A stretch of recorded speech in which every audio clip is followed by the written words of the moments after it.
Turn off every light around you right now, total darkness, you can't see your own hand. Meanwhile, somewhere outside, an owl just spotted a mouse in that exact same darkness. From 30 feet away, a cat's walking through your backyard right now, dodging furniture with zero light at all. So what's wrong with your eyes? Nothing's wrong with them, you're just running the wrong hardware for this job. And the real reason is way weirder than animals just see better. Let's kill the obvious guess first. Most people assume nocturnal animals just have stronger eyes, like their vision is a souped-up version of yours. That's not it. The real answer isn't about strength, it's about a completely different design choice made deep in your DNA, millions of years ago, and you're stuck living with the consequences. Here's the setup. Your eye has two types of light-detecting cells, cones and rods. Cones handle color and fine detail, but they need decent light to work at all. Rods are the ones built for darkness. They're insanely sensitive, way more than cones. A single rod cell can technically detect a single particle of light. So if rods are that sensitive, why can't you see anything at night? Turns out, it's not about having rods, it's about how many, and what's sitting behind them. Cats have around 6 to 8 times more rod cells packed into their retinas than you do. More rods means more light-catching surface area,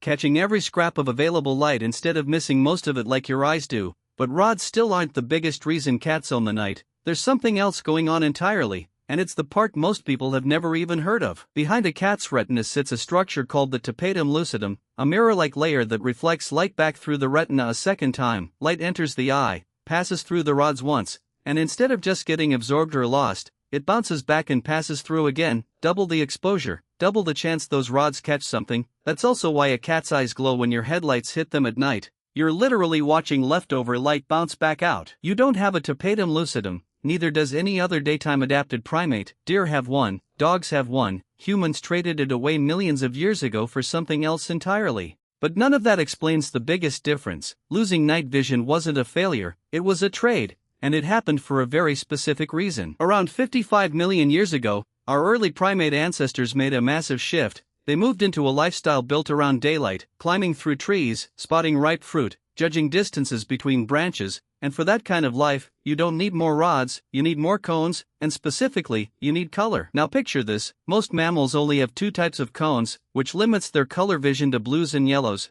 missing red entirely. To a dog, a ripe strawberry doesn't stand out the way it does to you, it just kind of blends into the green around it, roughly the same dull shade. But somewhere in our ancestral line, a genetic duplication happened, and primates ended up with a third cone type, sensitive to red-green wavelengths. Suddenly, our ancestors could spot ripe red fruit against green leaves from a distance, something most other mammals literally cannot perceive as a color difference at all. That upgrade came at a cost. Building out all this extra cone machinery and cone-focused brain wiring meant primates gradually lost the extreme rod density that nocturnal animals kept. Evolution doesn't build both systems at max power for free. Every resource poured into color vision was a resource not spent on night vision. You got fruit spotting superpowers by daylight. You paid for it every single night since. But there's a catch, and it's not just about cones and rods. It's about the actual size and shape of your eye compared to a nocturnal predator's. Look at an owl. Owls have eyes so large, they're practically tubes, fixed in place in their skulls, so big they take up most of the available space in an owl's head. That size isn't decoration. Bigger eyes mean bigger pupils, which means way more light hitting the retina at once. An owl's eyes are so oversized relative to its skull that owls physically cannot move their eyeballs in their sockets at all.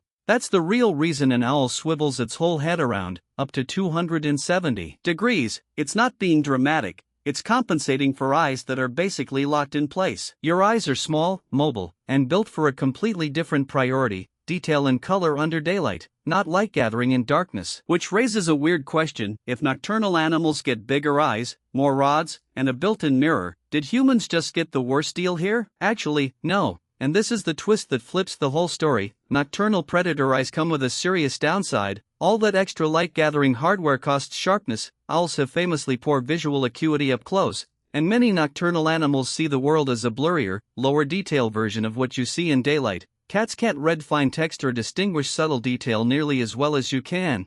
Your eyes are actually sharper, more detailed, and more colorful than almost every nocturnal predator on the planet. You didn't lose an upgrade, you picked a completely different one, and it happens to be the one better suited to being a daytime, tool-using, color-dependent primate. So it's not that your eyes are broken in the dark, they're just optimized for an entirely different battlefield. And evolution never builds one perfect eye, it builds trade-offs, always trade-offs. shaped by whatever problem your ancestors were actually solving at the time. Here's a small detail worth knowing, though: your eyes aren't completely useless in darkness either. Give them time, roughly 20 to 30 minutes in a dark room, and your rods slowly build up a light-sensitive pigment called rhodopsin, gradually improving your night vision far beyond what it was the second the lights went out. That's why your eyes feel adjusted after sitting in a dark movie theater for a while. It's not magic. It's your ancient rod cells, the ones you do have, slowly ramping up to do a job your ancestors mostly stopped needing them for. And here's the part almost nobody thinks about: bright light instantly wipes that adjustment out. One glance at your phone screen in a dark room, and 30 minutes of rhodopsin buildup collapses in seconds, forcing your eyes to start the whole slow process over again. Ancient soldiers and sailors actually knew this trick long before scientists explained the biology behind it, using red light at night specifically because red wavelengths barely affect rod cells, letting them keep their night vision intact while still seeing what they needed to see. So next time you're stumbling around in the dark, bumping into furniture while your cat strolls past like it's broad daylight, remember this: you're not defective, you're not missing something you were supposed to have, you're carrying the eyes of a creature that bet everything on daylight, color, and detail tens of millions of years ago, and one that bet so thoroughly that it built the eyes currently reading these words. If this made you look at your own vision differently, wait until you hear what colors some animals can see that you never will, because your rainbow isn't even close to the full picture. Subscribe so you don't miss it, and drop a comment: if you had to choose forever, perfect color vision or perfect night vision, which one are you picking?